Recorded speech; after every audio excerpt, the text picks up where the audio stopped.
The light beneath the dust.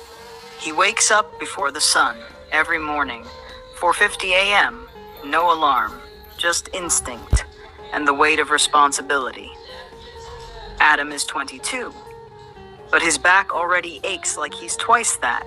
He slips on the same dusty uniform, slides his cracked hands into stiff work gloves, and walks to a dim little storage room behind the building. There, he keeps his tools, a paintbrush, a voltage tester, and an old extension cord that sparks like it's begging to retire. He lives with his mom and two younger siblings in a worn-down two-bedroom apartment in a part of the city that the city forgot, where police sirens are lullabies and hope is something people mention, but rarely mean. His father died when he was 9. Since then, Adam's been the man. Not because he wanted to, because he had to. To most people, he's just the painter, the electrician, the help. But they don't see the dreamer. Adam dreams of building something of his own, not for fame, not for money, but for dignity, for peace, for his mother to stop worrying, and for his little brother to believe in more than what surrounds them. One day, he gets a job painting a luxury apartment uptown.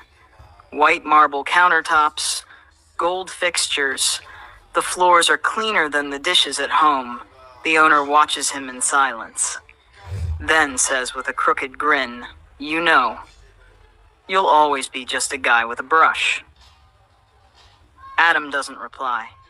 He just paints, quieter than usual. That night, instead of sleeping, he records a short video on his phone. His hands tremble. He stands in front of a half-finished wall and says, "This isn't just paint. It's dignity. A second chance. For walls and for people." He uploads it. It gets 6 likes. 3 of them are from bots. But Adam doesn't stop. Every job, he films a few moments. Every wall, he tells a story. Every nail he hammers, he treats like it's part of something sacred. He works all day, edits at night, prays in between. Then it happens. One video goes viral. It's just him repainting an old woman's kitchen for free. The caption reads, "She reminded me of my mom. I didn't charge her." 2 million views in 3 days. Suddenly, people start reaching out. Not to mock, but to hire, to donate, to say thank you. A kid in a wheelchair messages him, "I haven't picked up a brush since my accident, but watching you made me want to try again." Adam sends back a voice note, his voice cracking through tears. With the donations and new clients, he finally registers his business. Dust and Light Renovations. No office, no team, just Adam, his tools, and his faith. But then he hires 2 boys from his block. One used to steal bikes, the other dropped out of school. He trains them, trusts them, feeds them. He tells them, "We don't just fix walls. We fix what people stopped caring about." One night, after a 14-hour shift, he sits beside his mother.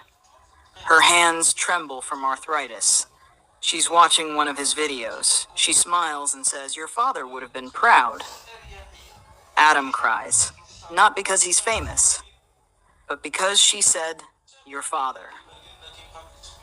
She hadn't said that in years. Now Adam walks into every job like it's a sacred ritual. He paints like a poet, wires like a sculptor. He is no longer just the help. People recognize him, not by title, but by heart. Because sometimes you don't need $1 million. You just need one reason to keep going. And a brush that believes.